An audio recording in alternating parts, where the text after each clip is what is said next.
Gloire à Dieu. Voilà, je salue ceux que je n'ai pas pu saluer tout à l'heure. Que Dieu vous bénisse. Très heureux ce matin avec mon épouse d'être là. Ce n'est pas l'envie qui manque, c'est le travail. On aimerait monter plus souvent, mais il y a du travail. Et il y a du travail partout. Voilà. Et on est très occupés, mais on prend le temps de venir vous voir et c'est toujours avec plaisir.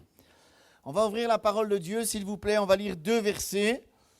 On va voir quelque chose de très pratique ce matin. J'aime l'évangile pratique. C'est bien la théologie. Merci Seigneur pour la théologie. Merci Seigneur pour l'enseignement, etc. Il faut qu'on soit enraciné. Mais j'aime aussi l'évangile pratique. Car l'évangile, ce n'est pas pour nous remplir le coco. C'est aussi pour qu'on le vive.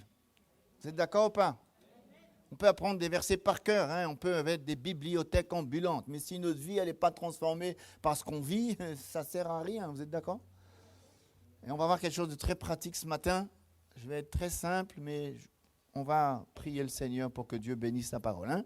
1 Pierre 5, 6 et le verset 7. Il est dit « Humiliez-vous donc sous la puissante main de Dieu, afin qu'il vous élève au temps convenable. Déchargez-vous sur lui de tous vos soucis, vos fardeaux, car lui-même prend soin de vous. » Alléluia.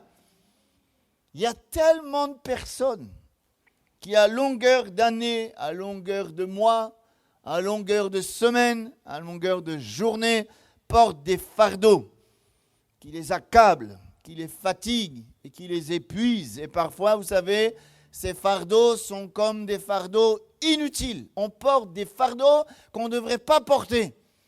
On est fatigué, on a des soucis et pourtant ces fardeaux n'ont pas lieu d'être. Un jour, quelqu'un a dit « Je m'endors avec mes problèmes, je rêve de mes problèmes, le matin je me réveille, j'ai mes problèmes et toute la journée je porte et ils m'accablent. » C'est terrible de porter des fardeaux toute la journée, des soucis, des fardeaux qu'on les pliait, c'est pas facile, c'est difficile, c'est dur. Et moi je me dis que parfois il y a des gens qui se débattent toute leur vie avec les mêmes soucis, les mêmes problèmes, les mêmes fardeaux, parce que, ils ne peuvent pas les régler, mais peut-être qu'ils ne veulent pas aussi. C'est terrible, Je crois que c'est une véritable souffrance pour eux, mais c'est aussi une souffrance pour ceux qui les entourent. Et je crois que c'est ça, et ça accable celui qui porte le fardeau, mais quelque part, ça impacte ceux qui sont autour. Alors ce matin, on va essayer de voir, premièrement, quelques fardeaux inutiles. Des fardeaux qu'on ne devrait pas porter. Parfois, on porte des fardeaux qui nous enveloppent si facilement, et on ne devrait même pas s'en occuper. C'est une fatigue inutile. Fatigue émotionnelle, fatigue spirituelle, fatigue physique. Et cette fatigue, ce fardeau, il est inutile. Alors, on y va ? On va voir quelques fardeaux inutiles. Moi, je crois qu'il y a un fardeau inutile. C'est celui de se comparer aux autres. En se comparant aux autres, on trouve toujours quelqu'un qui est plus intelligent que nous, plus riche que nous, plus spirituel que nous, qui a plus de réussite que nous. Et cette manie d'établir des comparaisons envers les autres, inconsciemment, fait naître dans nos cœurs une espèce de complexe. Ça peut faire naître de la jalousie, ça peut faire naître de la envie, qui à la longue va nous amener à nous démoraliser, à nous fatiguer. C'est un fardeau de se comparer aux autres. Oh, je ne suis pas comme l'autre. Le mari de l'autre, il est formidable. C'est un mari comme ça que je veux. Cette épouse, elle est formidable. C'est une épouse comme ça que je veux. Oh, ce frère, il est spirituel. Je voudrais faire comme lui. Je voudrais être comme lui. Et je crois que ça, c'est un fardeau inutile. Ça nous fatigue parce qu'on ne vit pas notre vie. Et en fin de compte, la parole de Dieu dit que, comme dit la parole de Dieu, je suis ce que je suis je suis par la grâce de Dieu. Vous êtes d'accord ? Nous devons nous accepter comme nous sommes. Et j'ai envie de dire à quelqu'un ce matin qu'aux yeux de Dieu, tu as de la valeur, une valeur infinie, de sorte que tellement que tu as de la valeur aux yeux de Dieu, que Dieu a envoyé son propre Fils afin de te sauver. Ça montre que tu as de la valeur. Parfois, on est toujours en train de se comparer aux autres, alors on vit mal notre vie. Oh, j'aimerais être, j'aimerais faire, j'aimerais dire, etc. Mais aux yeux de Dieu, tu es une créature unique, une créature précieuse, et une créature irremplaçable. Et puisque c'est Dieu qui t'a créé, tu n'es pas une erreur. Tu comprends ça? Paul, il a raison, hein, ce que je suis ce que je suis par la grâce de Dieu. Et peut-être que on peut se trouver inférieur par rapport aux autres. Et ça nous fait un souci. On n'est pas on n'a pas ce que les autres ont. On ne vit pas ce que les autres vivent. On n'a pas la même bénédiction que les autres. J'aimerais dire à quelqu'un ce matin, ta valeur ne dépend pas de ce que les autres vivent. Ta valeur ne dépend pas de ce que les autres ont. Ta valeur ne dépend pas de ce que les autres pensent de toi. Ta valeur ne dépend pas de ce que les autres disent de toi. Le fait de se comparer aux autres se rajoute un fardeau sur nos épaules. Et j'ai envie de dire à quelqu'un ce matin, vis ta vie, non pas par rapport à ce que les autres disent, pensent de toi, mais vis ta vie par rapport à ce que Dieu a écrit pour toi. Vous êtes d'accord avec ça? Des fois, on se rend malade parce qu'on a un modèle qui n'est pas juste. On prend le frère un tel, la sœur un tel, on prend quelqu'un comme modèle. Alors on se compare. Mais à force de se comparer, on ne vit pas notre propre vie, on ne vit pas le plan de Dieu pour nous, on vit par procuration. J'espère que personne ne vit par procuration. Hein. Vous savez, il y a des gens, que j'ai vu un reportage dernièrement, ils sont tellement happés par une espèce d'idole, enfin c'est un chanteur, ils s'habillent pareil, ils mangent pareil, ils font pareil, ils sont là, ils n'ont même plus de vie familiale, ils n'ont plus de vie professionnelle, parce que, voilà, on dirait qu'ils vivent par procuration. Est-ce que ce matin, on devrait vivre par procuration? Non. Vis ta vie. Vis ta vie sans te comparer aux autres. À force de te comparer aux autres, tu vas passer à côté de ce que Dieu a préparé pour toi. Alléluia! Non? Vous êtes d'accord ou pas? Moi, je crois qu'on doit vivre notre vie par rapport au plan de Dieu. Dieu a préparé un plan de bonheur et non pas de malheur, mais on passe à côté. Si on essaie de se comparer aux autres, le plan de Dieu pour toi, il n'est pas le même que l'autre. Et ça, c'est un fardeau inutile. On dira, j'arrive pas à être comme l'autre. Vis ta vie, entre pleinement dans ton plan. Gloire à Dieu. Donc on va enlever le fardeau déjà. Si quelqu'un vit par rapport aux autres, dépose le fardeau ce matin. Tu vas voir, ça ira beaucoup mieux. Vous êtes d'accord ou pas? Ok, on va aller plus loin. Un autre fardeau inutile. Je pense qu'on n'a pas apporté le fardeau du monde entier. Des fois, la radio, la télé nous envahissent de mauvaises nouvelles.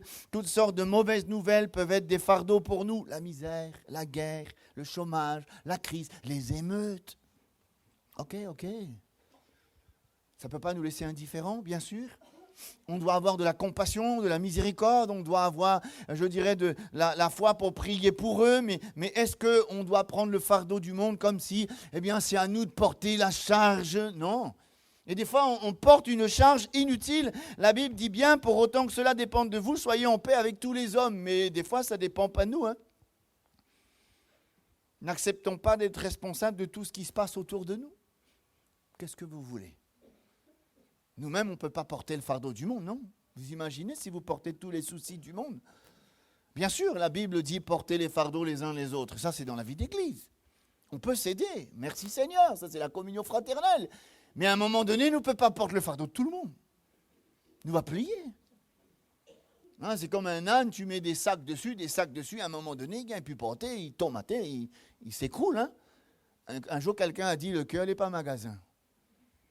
Moi, je pense qu'il faut qu'on arrive à se décharger sur Jésus aussi, hein, à vider son cœur. Vous savez, des fois, si on prend trop les fardeaux du monde, on va être comme une éponge émotionnelle. Longtemps, tu vois qualité des éponges là. Ah, t'es belle comme ça, des grosses éponges. Quand ils passent sur la table, ils ramassent l'eau, tout ce qu'on a versé, les miettes. Mais à un moment donné, quand l'éponge est pleine, là, on dirait qu'ils ne ramassent plus rien, non? Qu'est-ce qu'il faut faire? Il faut la rincer puis la percer surtout. Et après, elle peut ramasser encore. Et si on prend tous les fardeaux du monde sur nous, on se fait des soucis pour tout. Oh là là, oh là là, oh ceci, oh là là, regarde ce qui se passe dans le monde. Regarde notre pauvre pays dans l'état qu'il est. Et là, on dort plus, on mange plus, on fait plus rien, juste parce qu'il y a plein de choses qui ne vont pas autour de nous. On devient une éponge émotionnelle. Et à ce moment-là, eh bien, à un moment donné, on sature. On ne peut pas porter les fardeaux du monde. Déjà, les nôtres, personnellement, des fois, on n'arrive pas à porter. Hein. Mais on ne peut pas porter les fardeaux du monde. Mettre tout ça au pied du Seigneur. Troisièmement, un autre fardeau inutile. Je crois qu'on doit, avec beaucoup d'humilité, reconnaître nos limites. Par exemple, certaines personnes aspirent à des charges qu'ils ne peuvent pas porter dans tous les domaines. Professionnels. Si on prend une charge trop dure, à un moment donné, ça va être un fardeau.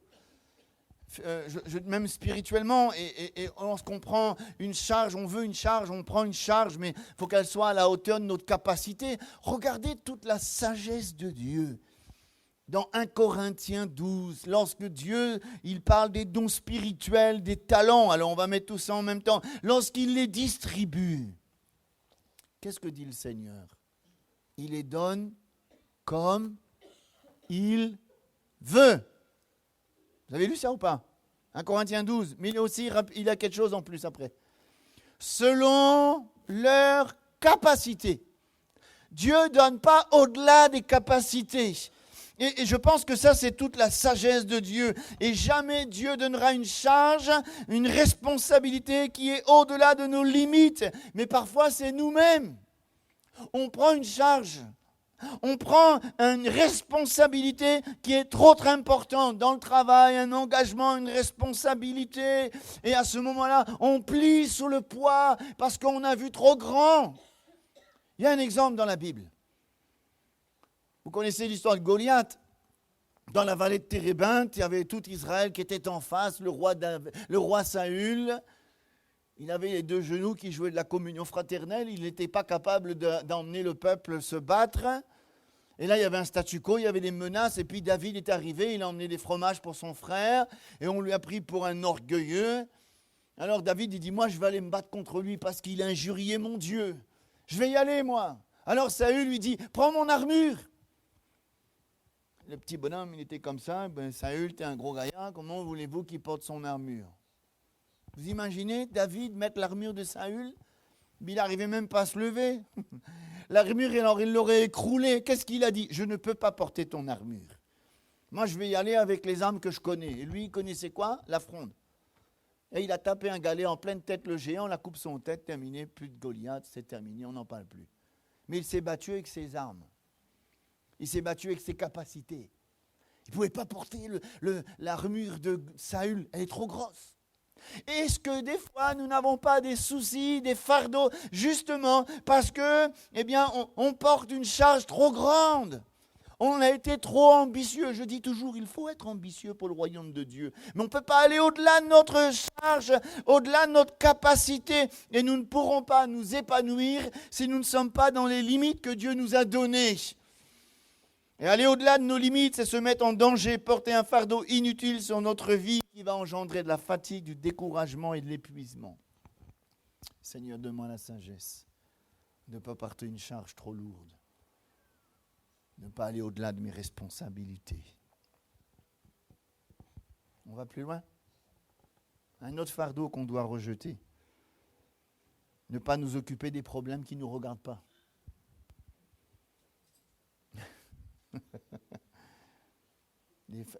Ça cause créole un peu. Tout le monde comprend créole là? Hein? Des fois, nous mènent, nous ne nous regardent pas nous. La Bible dit dans 1 Pierre 15, que personne d'entre vous, en effet, ne souffre comme meurtrier, voleur ou malfaiteur, ou s'ingérant dans les affaires d'autrui, c'est-à-dire des autres. S'ingérer dans les affaires des autres, regarder ce qui ne nous regarde pas. Vous savez, en tant que père de famille, je suis responsable de ma maison. Ça veut dire que c'est sous mon autorité. Je suis responsable de l'éducation de mes enfants. Ils sont sous ma responsabilité. Je n'ai pas l'autorité d'aller juger les enfants des autres, par exemple. Parce qu'ils ne gradent pas moi. Vous êtes d'accord? Ce n'est pas mon autorité. Et quand on se mêle des affaires qui ne nous regardent pas, des fois, on est pris dans la colle. Hein. Ça crée des problèmes. Hein. Oui ou non? Eh oui. Créole, il dit, hein, avant de balayer la case de monde, balayez devant votre porte. Vous êtes d'accord ou pas? Est-ce que des fois, nous n'avons pas des problèmes justement parce qu'on s'est regardé de choses qui ne nous regardent pas? Eh oui. Seigneur, donne-nous l'humilité, la sagesse. Cinquièmement, on y va, on va un peu plus loin. Parfois, c'est un fardeau, ça aussi. On s'occupe trop de soi-même.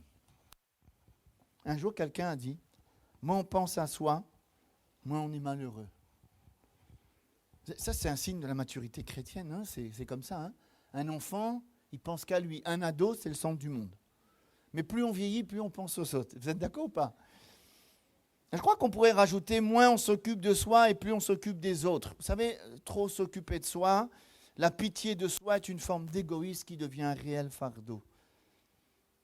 Et quelqu'un qui pense qu'à lui, c'est sa personnalité. Vous savez, dans le monde, aujourd'hui, on a même inventé un nouveau métier, le coaching.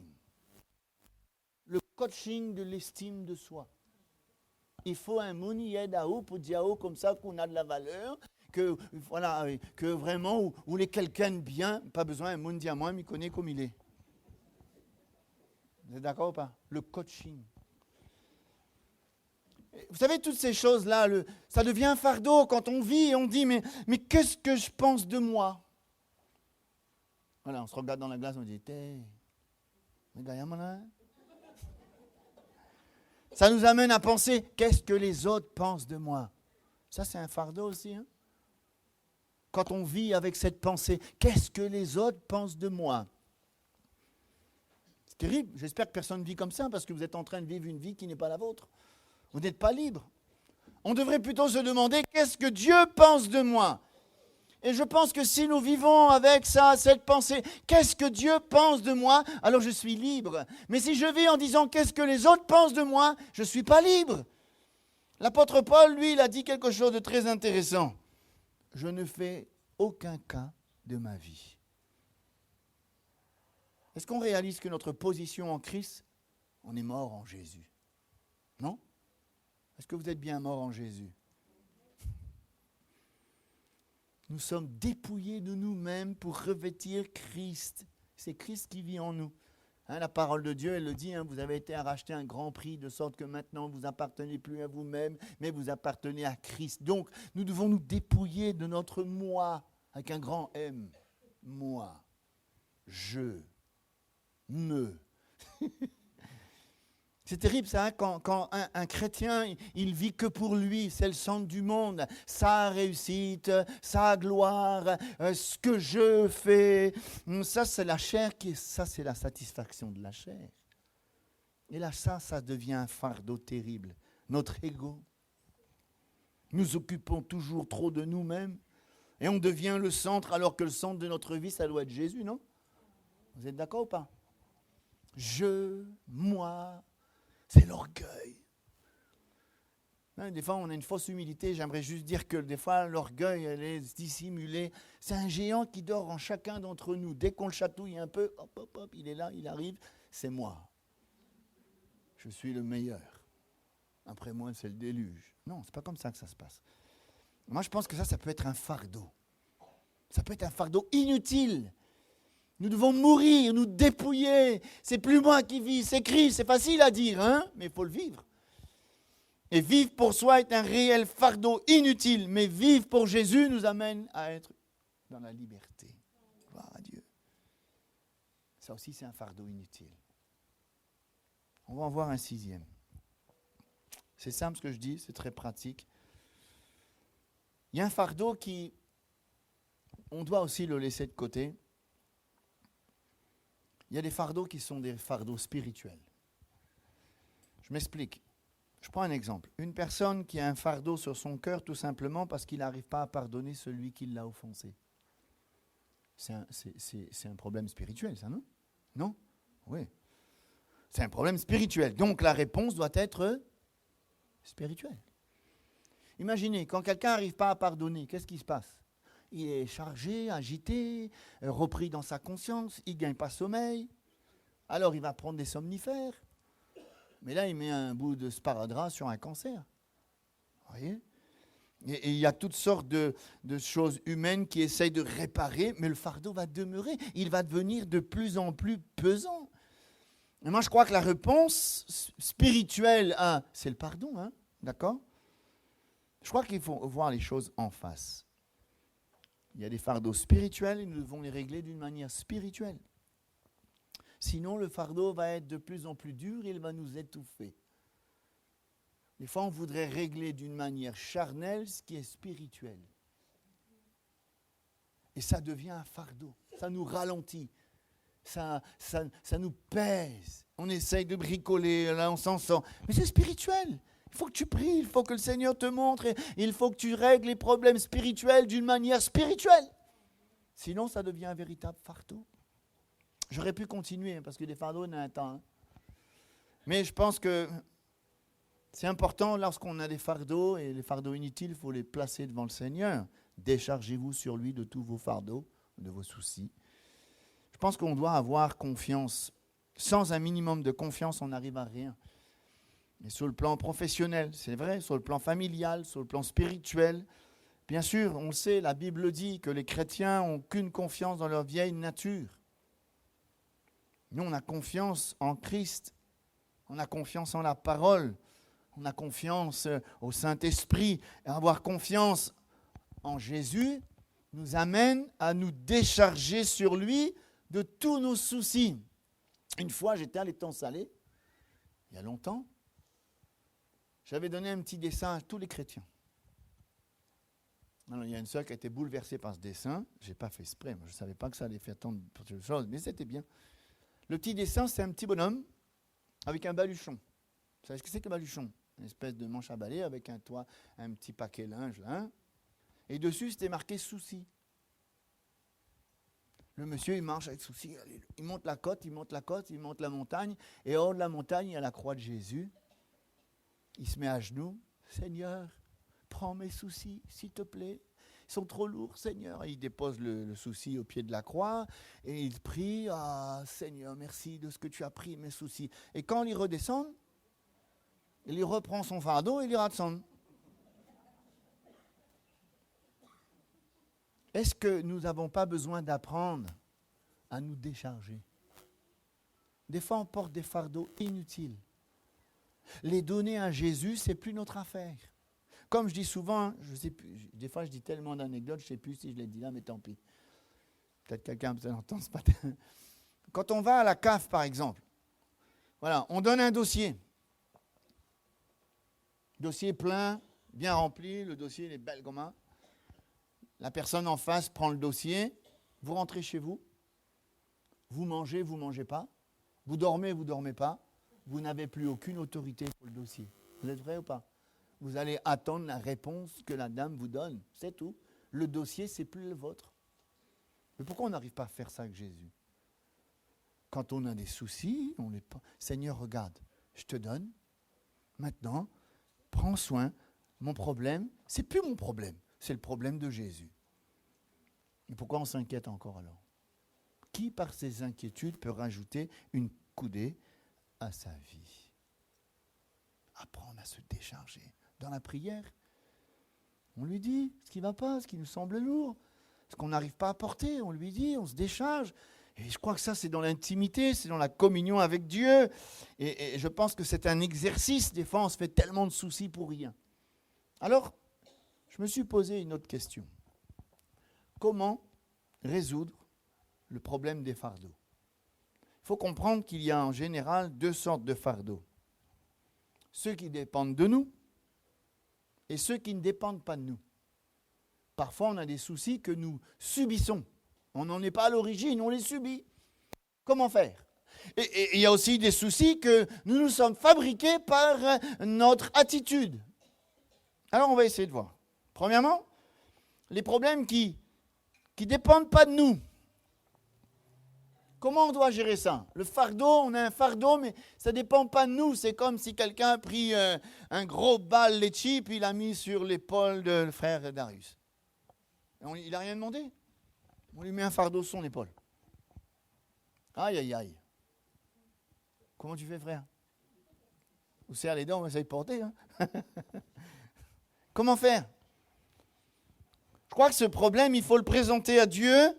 Et dans l'obéissance à la parole de Dieu, on s'attend à l'intervention. Il y a un exemple très parlant dans la Bible. 2 Rois 19. Le roi Ézéchias, dans une situation de statu quo, la ville était assiégée par l'armée syrienne. On lui a lancé une lettre de menace. On va dire, toi et toute ta ville, passez à l'épée, en fil de l'épée. Vous allez tous y passer. Menace fut envoyé au roi. Mais le roi, qu'est-ce qu'il a fait? Il n'était pas responsable de cette situation. Il subissait une situation qui était au-delà de sa portée. Il subissait une situation. Le problème était indépendant de sa volonté. Qu'a-t-il fait? Il prit la lettre qu'il avait reçue. La Bible dit qu'il est parti dans le temple. Il s'est humilié devant Dieu. Il a lu la lettre de menace. Il a eu confiance en Dieu. Il s'attendait au miracle. Et on voit que Dieu honorait sa foi. Et c'est Dieu qui est intervenu. Et c'est Dieu qui s'est glorifié. Et Ézéchias et tout le peuple a eu la victoire. Est-ce que ce n'est pas ça la bonne attitude? Quand on est... Des fois, on subit des choses qui ne sont pas normales. Ce n'est pas juste. On n'a rien demandé, ça nous tombe dessus. Il y a des gens, parfois, ils nous font du mal. Il y a des gens, ils disent du mal. Il y a des gens, et on est là, on subit quelque chose, etc. Qu'est-ce qu'on essaye de régler avec la chair? Ça ne sert à rien. On doit venir dans la présence de Dieu, présenter cette situation. Seigneur, vois leurs menaces, vois ceci, vois cela. Et bien même comme dans les Actes des Apôtres, à un moment donné, on frappait les disciples quand ils parlaient de Jésus. Eh bien, ils priaient, Seigneur, vois leurs menaces. Et le Seigneur a fait son œuvre. Il s'est glorifié, mais c'est lui qui a fait. C'est pas Ézéchias qui a réglé le problème, c'est Dieu. Juste parce qu'il a su se confier. Maintenant, on va voir un deuxième exemple. Abraham, lui aussi, il n'a rien demandé. Et là, c'est Dieu qui le teste. Vous savez, les épreuves, des fois, il y a différentes épreuves. Il y a celles qui viennent de Dieu et celles qui viennent de Dieu, c'est un véritable test. Abraham s'est retrouvé dans une épreuve difficile lorsque Dieu lui a demandé d'offrir son propre fils, le fils de la promesse qui serait à l'origine d'une postérité plus grande que les étoiles, plus grande que le ciel, le sable sur la mer.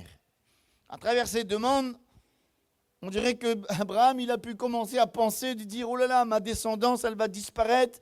Abraham ne comprenait pas, mais il a fait quelque chose. Il a obéi. Il a obéi à confiance. Et on sait la suite. Hein. Il n'a pas été déçu. Moi, je crois que Dieu ne déçoit jamais ceux qui lui font confiance. Le fils lui a été rendu parce qu'il y avait un bélier là, et puis c'est là qu'on a dit, il y avait Jiré, Dieu pourvoira. Et je me dis que Dieu pourvoit une solution concrète, peut-être au dernier moment, mais Dieu n'est pas en retard, comme on l'a entendu ce matin. Il y a des tests aussi que Dieu nous fait passer. Hein. Qu'est-ce qu'on fait? On règle les problèmes charnellement? Ben non. On doit obéir. On obéit à Dieu. On a confiance en lui. Il ne manquera jamais dans la détresse.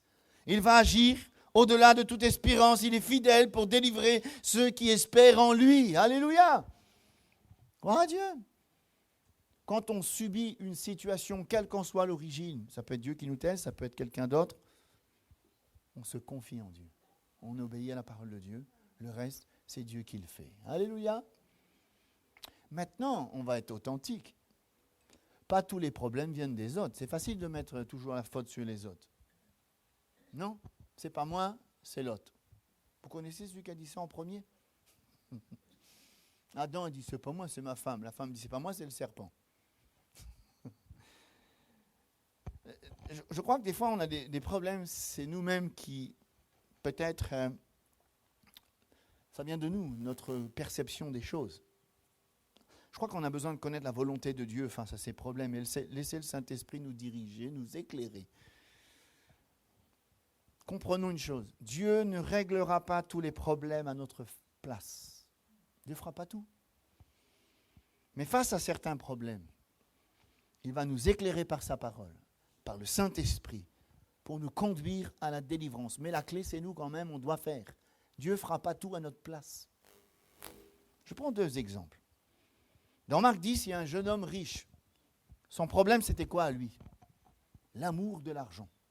Pas l'argent qui est un problème, c'est l'amour de l'argent. Et 1 Timothée 6 dit que l'amour de l'argent, c'est la racine de tous les maux. Cet amour de l'argent l'empêchait d'entrer dans le royaume de Dieu. Jésus a diagnostiqué le problème. Qu'est-ce qu'il a fait? Il lui a dit de se détacher de toutes ces choses, de le suivre. Mais la Bible dit que ce jeune homme riche, il refusa, il s'en alla tout triste. Quelque part, il avait la clé qui ouvrait la porte au royaume de Dieu. Dieu lui a donné la clé pour qu'il se sorte de ce problème qui venait de lui. C'est lui qui avait l'amour de l'argent. Dieu nous donne parfois la solution par une parole. Je crois qu'il faut l'accepter avec beaucoup d'humilité et d'obéissance. Dieu parle, tantôt d'une manière, tantôt d'une autre. C'est vrai ou pas vrai? Je crois que c'est en lisant la parole de Dieu que Dieu va nous éclairer. Des fois, on a un problème. Oh Seigneur, Dieu dit, attends, je vais te donner la solution, mais il faut aller la chercher dans la parole de Dieu. Le problème, c'est que des fois, on lit la Bible. Mais on lit ce qui nous intéresse. On lit un passage et Dieu te dit, bon là, dans cette situation, il faut que tu fasses... Oh là là, non, ça ne me plaît pas ce passage. On va prendre un autre passage. Nous, on aime quand Dieu dit, je vais te délivrer, je vais te bénir, je vais te fortifier. Des fois, Dieu nous reprend. Il faut qu'on ait assez d'humilité pour accepter ce que Dieu veut nous donner comme parole. Et lorsqu'on est dans une situation où tout paraît bloqué, si on se tient avec sincérité devant Dieu, il nous donnera une parole et cette parole sera la stratégie de Dieu pour nous aider à sortir de ce problème et de ce fardeau. Mais est-ce qu'on est prêt à accepter la parole de Dieu, même si elle va à l'encontre de notre pensée, de notre volonté? Dieu a toujours raison. Dieu a toujours raison. Ne luttez jamais avec Dieu. C'est un combat perdu. Quand Dieu parle, dites Amen. Quand Dieu dit quelque chose, prenez cette parole en considération.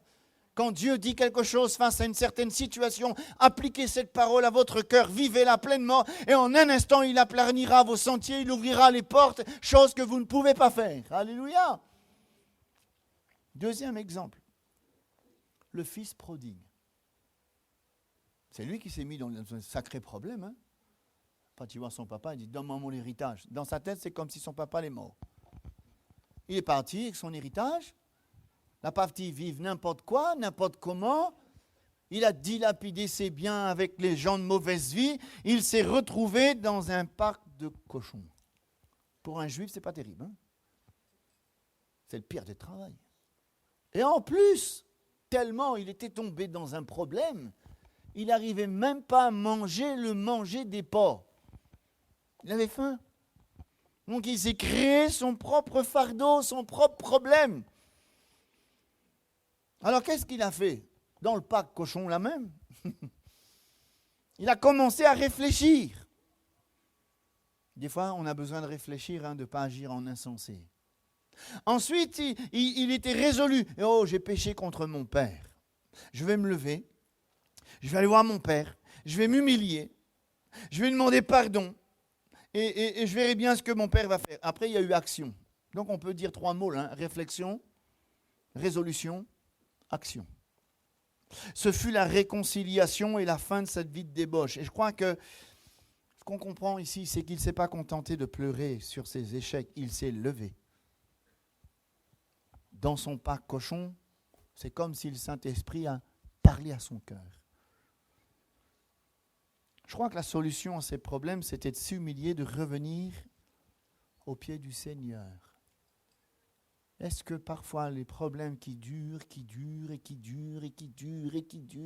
nous en sommes à l'origine, nous sommes des têtus parfois, le cœur de l'homme, il est dur et on s'entête, et le Saint-Esprit nous dit, il faut que tu t'humilies devant Dieu, que tu reviennes à ses pieds, tu reconnais ton erreur.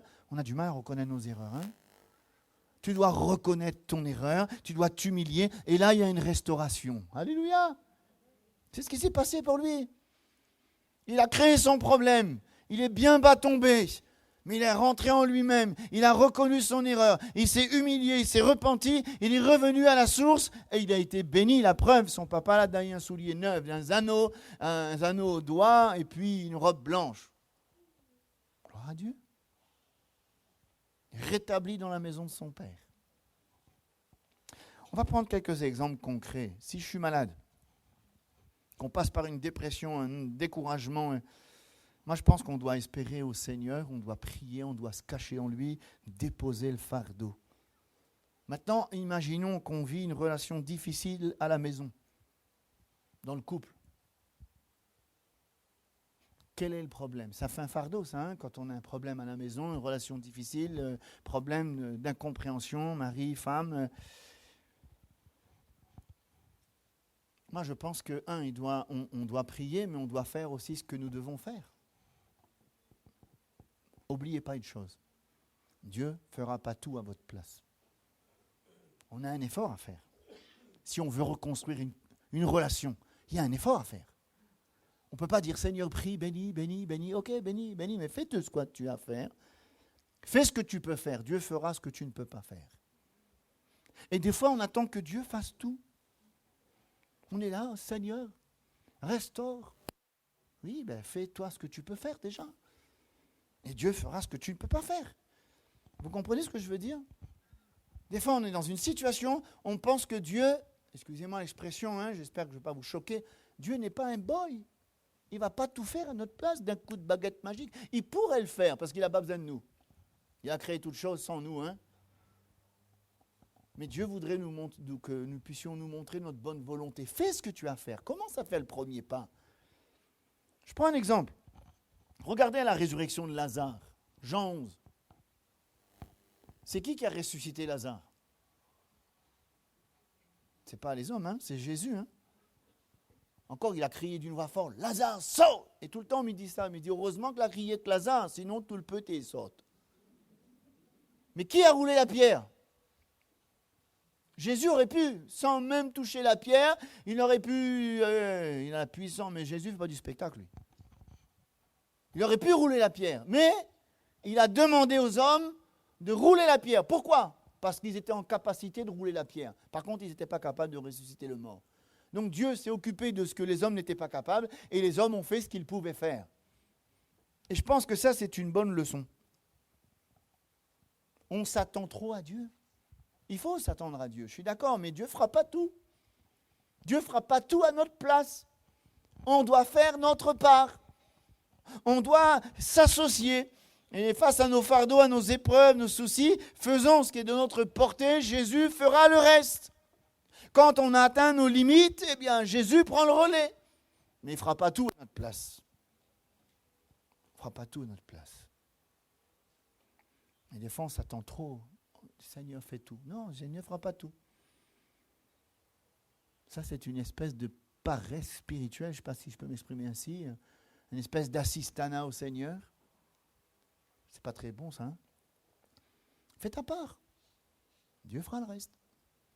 Dieu fera ce que tu ne peux pas faire, mais il ne fera jamais ce que tu peux faire. Je prends un exemple. Je n'ai pas de travail. Seigneur, donne-moi un travail, s'il te plaît. Jésus, j'ai besoin d'un boulot pour faire ceci, j'ai plein de projets, donne-moi un travail. Ok, Dieu entend ta prière. Mais si tu restes devant ton ordinateur et dans ton lit, tu dis au travail, va pas emmener en haut un SMS, bonjour, je vous attends à tel endroit.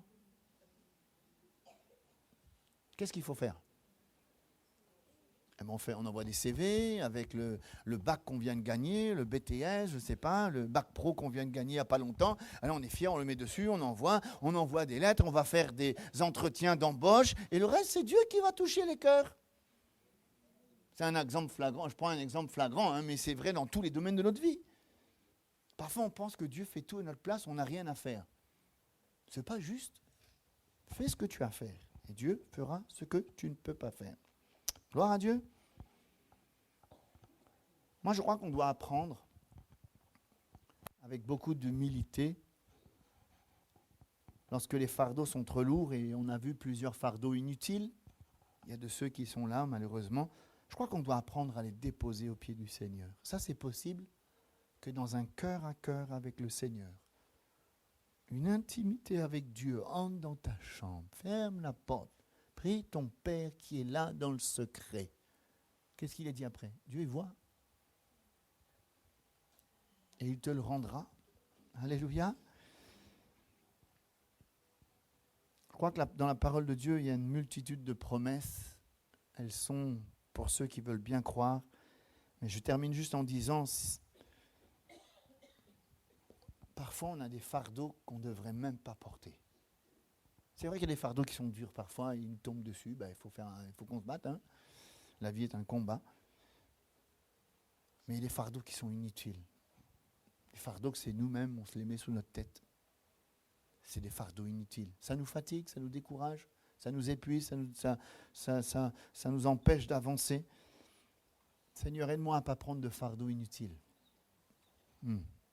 Et apprends-moi dans la foi et l'obéissance à déposer tous les fardeaux à tes pieds. Comme Pierre a dit, déchargez-vous sur lui de tous vos soucis.